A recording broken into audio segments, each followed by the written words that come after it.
You're listening to the Back Home Network, presented by Home Field Apparel.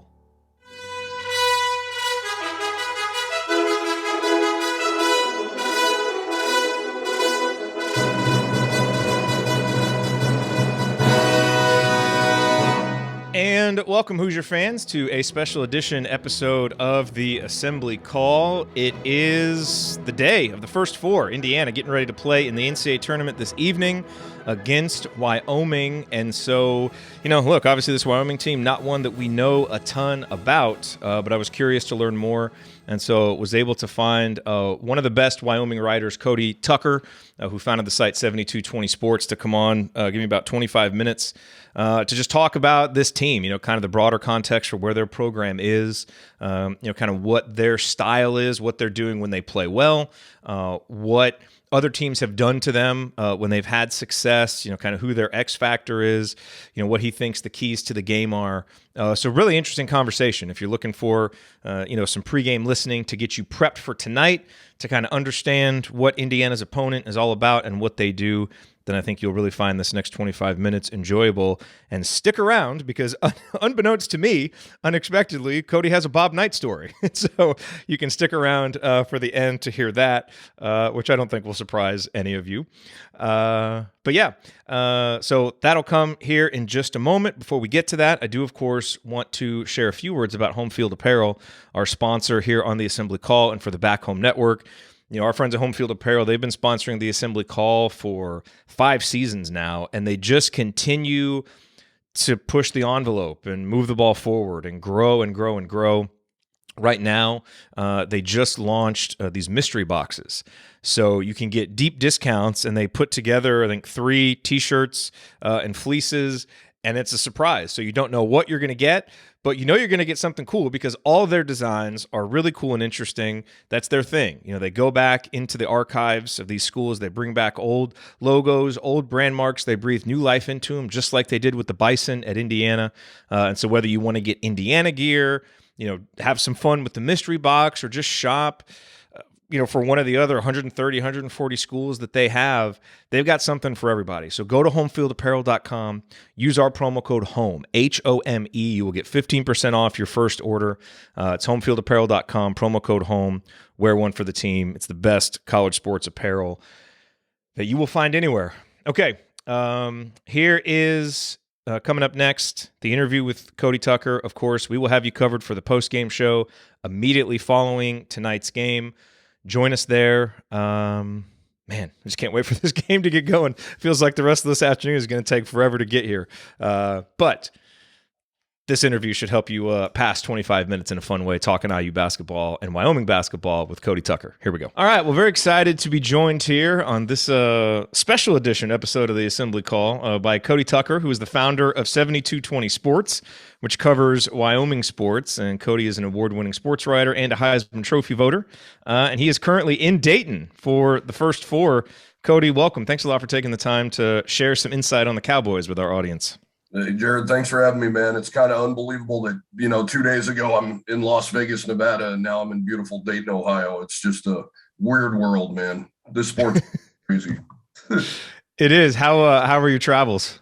Hectic, very hectic. You got home from Las Vegas from the Mountain West tournament on Sunday morning at 7 a.m., which we have to fly into Denver, Colorado, which is 100 miles south of Cheyenne, where I live. And then Wyoming had their watch party in Laramie, which is 45 miles west of Cheyenne.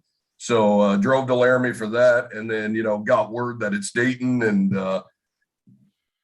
have to go right back to DIA, have to get on a plane, and flew into Indianapolis, and then drove 2 hours over here to Dayton, Ohio. And if Wyoming wins tonight, we'll be figuring out a way to get to Portland, Oregon sometime tomorrow. So wild, absolutely wild. But you know what?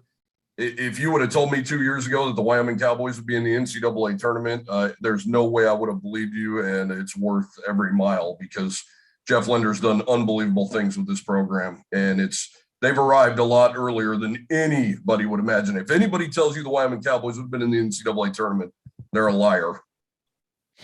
Okay, so that's interesting context, because obviously one of the big storylines coming in is Indiana hasn't been in the in-state tournament since 2016, and this Yep. kind of ends that streak, and that's why Hoosier fans everywhere are just so ecstatic. Give us kind of the broader context for this Wyoming program, where they were, and now kind of what's happened over the last couple of years to get them here. Yeah, I mean, there's a proud history in Laramie, Jared. This is the 16th appearance in the NCAA tournament for the Cowboys. In 1943, they actually won the national championship. They've been to the Sweet 16, beat Reggie Miller and UCLA to get to the Sweet 16 in 1987. But they haven't been to the tournament since 2015, and they won the tournament title that year with Larry Nance Jr. and got to that game and played Northern Iowa in Seattle, and it was a one and done. And then after that, the program really fell on hard times and just the wins weren't coming. I believe they won 18 games in the last 2 years before Jeff Linder got here in 2019. So it was rough. It was rough sledding. The Arena Auditorium in Laramie is a really special place, and there have been some really big moments in there. And the Wyoming fans really flock when things are good. And that place was nothing short of a morgue over those 2 years. And like I said, I live 45 miles away.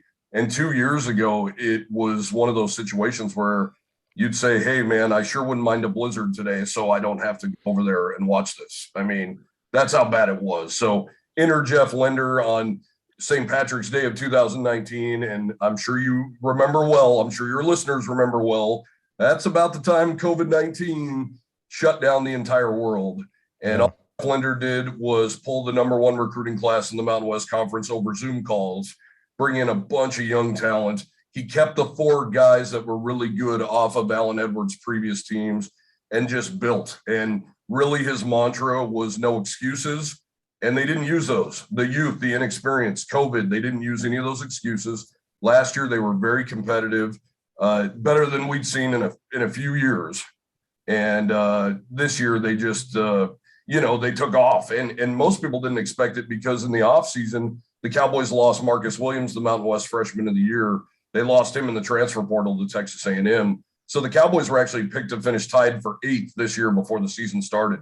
Expectations were low. All they did was go on the road and beat a Washington Huskies team. They beat a Grand Canyon team, which, for those who don't know, Grand Canyon's a very tough place to play. That place is like a rave. The crowd's completely nuts. And they're a darn good basketball team too, oh, by the way. And then Wyoming goes on the road and beats Cal State Fullerton, which is going to be in this field of 64. And they've won 11 road games this year. It's been a long, long time since that's happened. So Jeff Linder just has pushed all the right buttons. He's gotten his guys in here. He has a track record of winning. And now Cowboy basketball's back. They like to say Cowboy fever, and it's back. The crowd started coming back. People love this team. So everybody's very excited. I think, like I was reading from Xavier Johnson yesterday, I think a lot of Wyoming fans feel like, how many wins does it take to get in the regular field here? I mean, 25-8, pretty good record, but the Cowboys did lose 5 of their last 9. They played 8 games in 17 days to close the season. Very much an NBA schedule. It was very tough. And for a young team that's never been through this grind, it was very tough for them. So just all in all, Jared, it's special to be here with this group because it just, like I said, pinch me. There's no way 2 years ago we thought this was possible. It's part of what makes this matchup fun. I mean, obviously both teams and fan bases would have liked to not have to play the extra game. Right. But you've got a couple of fan bases who really appreciate the opportunity and, players and coaches that haven't had it either. And that has kind of been refreshing, seeing, a lot of that talk and kind of feeling that vibe. You mentioned the way they ended the season, losing, they start 21-3. They kind of hit the skids there a little bit toward the end. Obviously the overall vibe in a macro sense is, as you just described, oh my God, I can't believe we're here already. We're ahead of schedule. But in a micro sense, like what's the vibe with the team? Indiana, kind of struggled down the stretch, but really started playing their best basketball in the Big Ten tournament. And there's a lot of confidence internally and among the fans like, hey, we're ready to kind of go do something here. What's the vibe with Wyoming? Is there that level of confidence or are they shaken a little bit by how things went down the stretch? Yeah, no, they're not shaken. I think, honestly, it was so crazy there at the end that they've been happy to have these 4 days off. I mean, even though it's such a quick turnaround from Selection Sunday to today, they've actually had some days off, which has been so rare. And they had 4 days off before the Mountain West tournament, and then went in and beat UNLV, who of course is the host school every year. And Wyoming had, probably safe to say, triple the fans in the stands in the Mountain West tournament than UNLV did at their home court. So wow, how excited the fans are for this. And this team they're so young that you don't even know if they know better. You know what I mean? Like they don't know if they don't know they're supposed to not be here. They don't know that things were supposed to be this good. And it's one of those deals where I think they're really happy to be here, but they're not just happy to be here. They're not here to mess around. They're not here to fart around. They have built something very special this year. And I think they really want to continue that. And on a side note, Jeff Linder has made the NCAA tournament twice, and both of those came as an assistant coach at Boise State. Both of those came to Dayton, Ohio, and UD Arena for this game, and both of them ended in losses. So he's hoping the third time's the charm. But he certainly got some experience with the format and kind of the vibe of Dayton, so that's interesting. Yeah, absolutely. All right, so that's a great, I think, overview, and kind of gives us the flavor for where this Wyoming program is. I'd love to really dive into kind of some of the details about how Wyoming plays and what we can expect, because it really does seem like an interesting contrast. In some ways, there's similarities between the teams, and there's some other ways where, there's obviously differences. And I think with the way Wyoming plays, there's kind of differences with everybody that they play, because it's a unique style.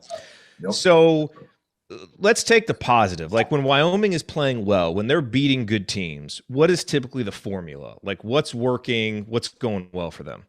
What's working is the big two, is what you call them, and that's Graham Ike and that's Hunter Maldonado. And losing Marcus Williams to Texas A&M had made Jeff Linder completely change his offensive scheme. He's a big pick and roll guy that he knew he didn't have the personnel to work that this year. So what he did was he turned a small forward and Hunter Maldonado into a point guard. He's 6'7". So now he comes down the court slowly most of the time and is up against a smaller player like Xavier Johnson, who's only 6'3", and backs him in slowly, meticulously, backs him into the post, and then works his way around the guy, up and over, hook shot, all that good stuff. Somebody tries to put a big guy on him, he's quick enough and crafty enough to get around that guy as well. So he's a real matchup nightmare. And that's been huge for the Cowboys. And then, of course, they always say pick your poison. So you can double up on Maldonado. And if you do that, then you have 6'9" Graham Ike right there, who he demands a double team. So most of the time he's double teamed, which has really opened things up for Maldonado. But they really do a half court offense, and they go to those two. I believe Graham Ike, Jeff Linder said yesterday, has 400 more touches in the post than the next closest team, which is Purdue. And where Indiana fans are not going to be surprised is Wyoming really has a Big Ten type of offense. They work the post. The big difference to me, Jared, is Xavier Johnson can fly up and down the floor, and he really carves people up. Hunter Maldonado doesn't do that. In fact, Jeff Linder said yesterday he doesn't go fast because he knows I'll be pissed off at him. Yeah, I saw that quote. I thought that was funny. Yeah. So, it's going to be really interesting to see what Indiana does against Maldonado, because I think, from the way that Xavier Johnson was talking, it sounds like he's preparing to guard him. Yeah, and I think that's going to be interesting because Maldonado has 4 inches on him. And while Xavier Johnson is a really good defensive player, and part of the reason why Indiana's defense is so good is because of his ability to pressure the ball, what Maldonado does is a lot different, going down in the post. And for Indiana, keeping Xavier Johnson on the court and out of foul trouble is huge. And so I think a lot of us are wondering, are they actually going to put Xavier on him? Do they let Race Thompson guard him some? Maybe bring a guy like Miller Kopp off from the wing to guard Maldonado? When teams have had success slowing down what Wyoming does, specifically Maldonado, how have they defended him? Like, have they moved a smaller guard off of him and brought a wing down to guard him? What has that formula been like? The best performances against Maldonado have been where they do not let him catch on the block. They do not let him get deep in the block at all. And they deploy a double team closer out to the perimeter. They do not let him in at all. And the one that really comes to mind was against rival Colorado State. They had a really good game plan for both him and Ike. Anytime they touched the ball, they caught it out of the paint. They really moved around and they moved him outside. And then they forced those lower percentage shots. That's where Wyoming thrives, is high percentage shots and getting to the free throw line. against Colorado State. They did neither, and they both had their worst game of the year. And honestly, something that's really hurt Graham. Both of these guys, Graham Ike, for example, was getting to the line more than 8 times per game, which led the country for the majority of the year. Maldonado wasn't far behind. He was little less than 8 times per game. So those guys are just making hay at the free throw line. Not lately. I believe Graham Ike has not shot more than 6 free throws over the last 2 weeks of the season. I don't know if that's the way that Mountain West officials are starting to call his games differently after they've seen his body of work throughout the year. Fans obviously are all over that theory, but I think defense are really just doing a good job making him catch the ball deeper, or not deeper, more outside, and making those high percentage shots a little more difficult. And that's going to throw you off rhythm every time. And he's just not getting to the free throw line with the frequency he did all season. You hate to think too much about officiating going into a game, but it really does seem like a game where the way it's called is going to make a difference, because if those guys are able to get to the line and get, trace, erase, or X in foul trouble, it's obviously going to hurt. But at the same time, with X's speed, and we saw this in the Big Ten, he was not getting a lot of calls that we felt like he should have been, and if Wyoming's allowed to hand check him and do some of those things to kind of knock him off, of his routes, especially in the half court, that's going to obviously play into their hands defensively. So you don't want to think, man, officiating is going to be important, but I kind of think it's going to be really important tonight. Yeah, it really could be. I mean, Hunter Maldonado fouled out late in the Boise State game in the semifinals of the Mountain West tournament. Both of those guys, especially Graham Ike, they can really get in trouble. I mean, Graham's just bigger than everybody.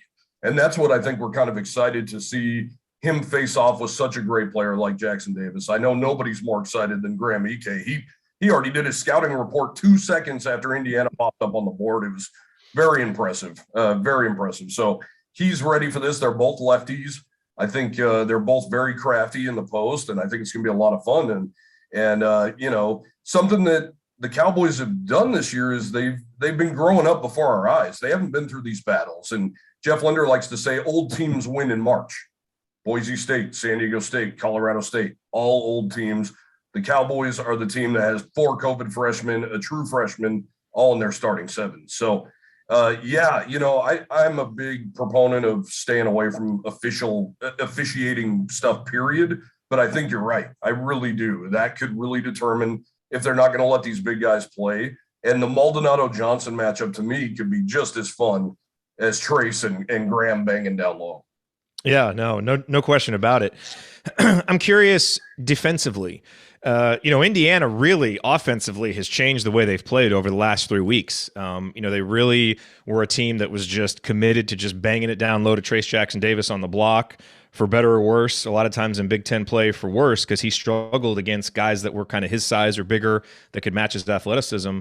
And over the last few weeks, they've really shifted it to more pick and rolls and kind of getting him really more playing towards his strength as a lob guy, as a cutter, where his athleticism can really, be maximized. And of course, Xavier Johnson is so good at that.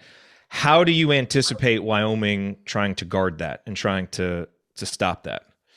It'd be interesting to see if Wyoming kind of deploys what happens to them all the time and see if maybe when he touches the ball, they deploy a little bit of a double team. Wyoming typically plays straight up and they let Graham do his thing, but like we talked about, foul trouble can have a lot to do with how you really guard somebody, and that's tough. It's really tough when Graham's picking up fouls on that side of the floor too. So, Jeff Linder's huge. He's known as an offensive guy, and he's been an offensive coach at Boise State. But at UNC, they had one of the most efficient defenses in the country. Wyoming at the beginning of this year was one of the most efficient teams there. But like I said, he hates excuses, but you can't deny it. These guys were exhausted. I mean, when you're playing that many games, it's exhausting. They played 3 games in their last 5 days of the regular season, and they're not just playing Air Force and San Jose State. They're playing, the cream of the crop in the Mountain West Conference, the San Diego States and the Boise States. So, I think he doesn't change a lot. I think he's going to rely on them playing man and up, but I think also Hunter Maldonado was the first one to admit after Boise State, he really let Abu Kijab. He gave him too much space, and he popped 4 threes in his face. So I think they're going to be even more aggressive out on the perimeter. But something that really hurt him late, Jared, was the tired legs. And, Graham Ike is coming out and popping out and throwing his arms up out at the perimeter and then getting back down in the post. It's exhausting. And it was just a lot of work. And that really hurt the Cowboys down the stretch. But I think you're going to see a man up, and you're going to see great intensity because it's the NCAA tournament and the fact they've had 4 days off. And that's just a luxury they have not had since January. Yeah. And they're not a team that uses their bench very much. I think I was looking, No. There's only 3 or 4 teams in the country, I think, that have played fewer bench minutes than Wyoming has this year. So that's a lot of pressure on those starters to A, not get fatigued, and B, to play without foul trouble.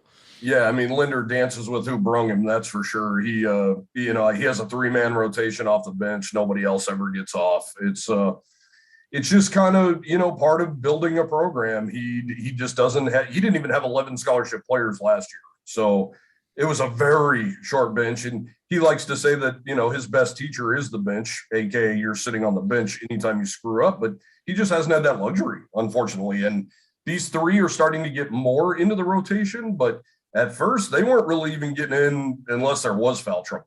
So they do have a guy in Hunter Thompson who's been with this program a long time. He's a 6'10" guy who his specialty is hitting threes, but he has to come in and spell Graham Ike here and there. And that's usually not good news for the Cowboys on the defensive end of the floor. But when he pops a few threes, it's really good for the Cowboys offense. So, it's just, in other words, Linder doesn't have all his pieces yet. It's only year 2. So I think once he gets all of his pieces in this program, we're probably going to see a deeper bench than 3. Yeah, I'd imagine so. All right, so who's the X factor? Like, who's the guy that if he starts going off in the first half, Indiana fans should be worried? Great question. I think Wyoming fans ask themselves all that all the time. And one of those guys is Xavier Dussel. He is a guy who can really get hot from 3. The last 3 games, the Cowboys' first possession, he's put up a triple. He wasn't being aggressive there for a long time. And he did suffer an injury at Utah State in January. But he's a guy that if he can stroke 3 or 4 threes, Cowboys are typically in good shape. If Hunter Thompson comes off the bench and strokes 2 or 3 threes, the Cowboys are in damn good shape. So he's a guy that you really have to watch for. And another guy is Jeremiah Oden, who is the Cowboys' other forward. He has really been shooting well from deep over the last month. And he's a guy who can also drive on you. He's the best dunker on this team. He's a guy that can I think most would agree he's better when he drives and goes to the bucket, but he can pop out and hit a couple of threes too. So this Cowboys team's not only a big inside dominant team, they can also really bury you and start running away from you when they get hot from outside. They haven't gotten hot from outside in a long time. So that's why I say if they hit a few, Wyoming's in pretty damn good shape. Yeah. So, as you kind of look at this game, and gosh, we still have like 9 hours until it starts, or 8 hours until it starts. It's like the longest afternoon ever waiting for this game. As you kind of think forward, like, what do you think are the keys? Like, what do you think are the 2 or 3 things that we come on here, we do a post-game show, and when you're writing your post-game recap, what are going to be the things that determine the winner? Because I think we both agree this is going to be a close game. Like, I'll be really surprised. because Wyoming's good, and if you've kind of followed Indiana, you know that no matter how big of a lead they might get in the second half, it's going to be whittled down. It's going to be a close game late, and we'll see if it is a close game, if Indiana can fight their close game demons. But I'll really be surprised if it's not a close game coming down the stretch in the final 5 minutes. What do you think are going to be the keys that determine who wins and who loses? I think a lot of us have been waiting, Jared, for the last month, basically, to see Graham Ike play a Graham Ike type of game. And by that, I mean get to the free throw line 7-8 times and get in the 20-point range. And also, when the Cowboys are really humming, Hunter Maldonado's doing that as well. He's in the 20-point range. Those two are leading the way. And then you get the role players popping a few threes here and there and hitting some big shots here and there. That's where, to me, that's the key, is to see those guys play like we've seen them play the majority of the season, because late in conference season, we just didn't see it. They were just, when you carry that much of the load and you play that many games in a row, the guys were just flat out exhausted. And there's no doubt about it. And there was no getting around that with Jeff Linder either. He knew it, and we knew it, and we saw it. All the shots were falling short. They were forcing the game. Those guys used to force the offense. Now the defenses were kind of dictating things, and that's just not something we've been used to seeing. So I think that's going to be big. And then, you know, it's kind of a joke around here that if you want to see somebody have a career night, you know, play the Wyoming Cowboys. You can't, sure, you can let Trace have his and let him get his and score 25 or whatever, but you can't let some random dude who averages three a night score 11. And that's been a problem. So you just can't let one of those guys. And, you know, the Cowboys always, their game plans have been unbelievable. Their scouting is really good. Young, energetic coaching staff that really takes a lot of pride in their scouting. But what's killed them is that random guy, just somehow, some way, who, you know, I can't tell you how many press conferences I was in at the end of the year where Linder said, of course, that guy hasn't made 2 threes in a game since AAU ball. And of course he hit more tonight. I mean, you know, that's just kind of how it goes. But I fully, if Graham, Ike, and Hunter Maldonado do what they do, I think the Cowboys will be in really good shape. If it makes you feel any better, IU fans say the same thing about the random guy. It has been a theme for this program for the last 5 years. And in fact, in one of our pregame conversations in our private community, someone said that, okay, who's the random Wyoming guy that's going to score 13, 14 points tonight? So both fan bases are afraid of that, if it makes you feel any better. It's been a real concern. It seems like, I'm from Wyoming, so it seems like it's been a real concern my entire life. But this year, it's just down the stretch, that was the concern. You know, letting a UNLV bench player go for 11 and letting their big guy hit 4 threes. That's just, you know, it was just one of those deals where you go, oh, here we go.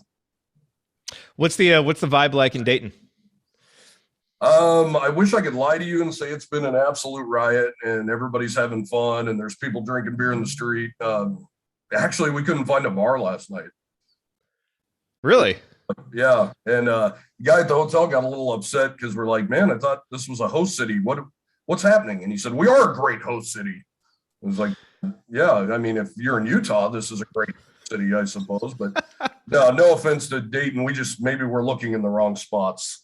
You got to be careful, man. Dayton takes this weekend very seriously, so they're gonna take any criticism with great offense. Well, the people at the arena were fantastic, and they actually were like, "Man, where are you from?" And I told them Wyoming. They said, "Geez, did the whole state show up? All we've seen here is Wyoming people." So you know, and it's such a quick turnaround, Jared, that you guys have the luxury of being so close that you can drive down here. I actually flew into Indianapolis, but man, that turnaround was so quick. I just can't imagine. And from what I understand, tickets were not easy to get because I think Dayton, the town of Dayton, really supports this place so much, supports this part of the tournament so much. It was kind of hard to get tickets, but I don't know what the attendance is going to look like for Wyoming fans. But I know at Wyoming's practice last night, there was quite a few Indiana fans hanging out in the stands last night. So we're all excited for that. You know, I know the Cowboys and Hoosiers have played 3 times previously. I believe 99 was the last game, and it did not go well in Bloomington. And I know Bobby Knight brought his Texas Tech team up to Wyoming, and Wyoming boat raced them pretty good. And that's one of the connections. So Bobby Knight, quick little story. My very first day in journalism in the real world, I got a job at this tiny paper in Worland, Wyoming.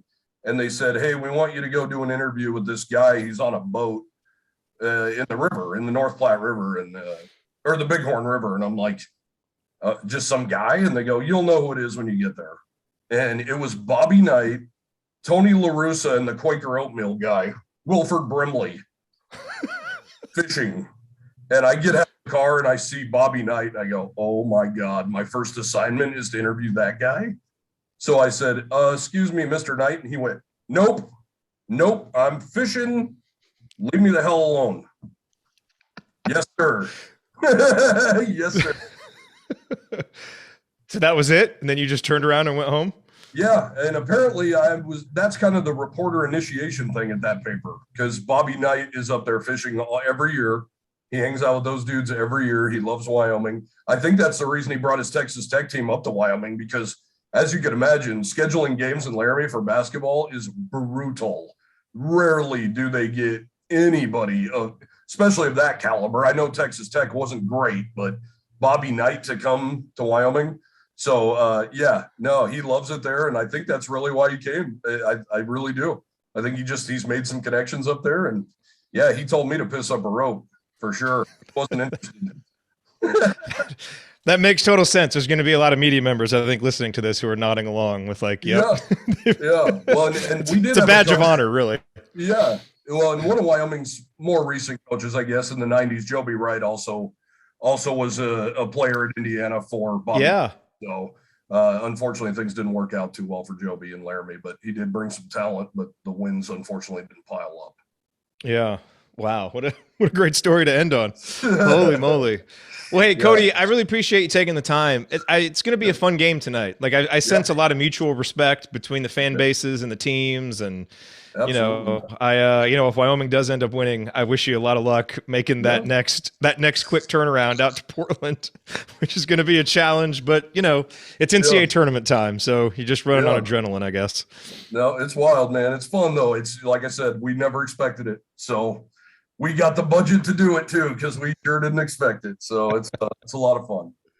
That's awesome. Well, thank you for doing this, and good luck tonight. And if Wyoming wins, hopefully they have a nice long run in the tournament as well. So really appreciate it. Yeah, appreciate you, Jared. Thank you so much for having me. Absolutely. Thanks, Cody.